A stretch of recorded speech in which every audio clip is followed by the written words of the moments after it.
Paris-Saclay est unique, je dirais, en Europe. Ça permet de regrouper des universités, des grandes écoles, de la recherche publique et de la recherche privée. Et tout ça va nous permettre finalement de co-innover. Parce que l'innovation, c'est bien sûr développer des algorithmes de machine learning, mais c'est surtout les usages. Et donc notre ambition à Saclay, c'est d'avoir un centre de co-innovation avec de la recherche, du développement et avec nos clients être capable de le mettre en œuvre pour développer les usages de demain. Alors le premier enjeu, c'était d'être accueillis et on a été superbement accueillis parce qu'il faut connaître les gens avec lesquels nous allons pouvoir travailler, comprendre leur appétence et nous avons été admirablement reçus à Paris-Saclay.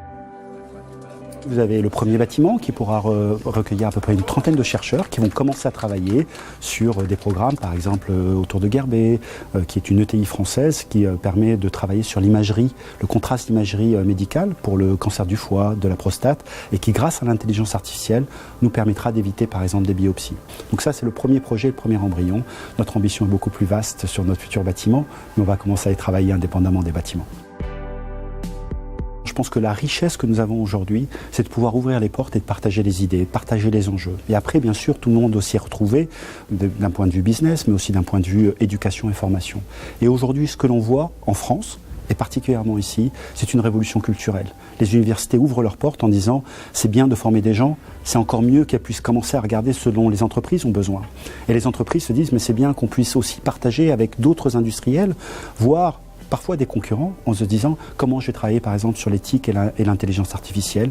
Et on voit que c'est une révolution, c'est une nouvelle forme d'open innovation qui est importante pour nous, mais qui est aussi importante pour l'écosystème français.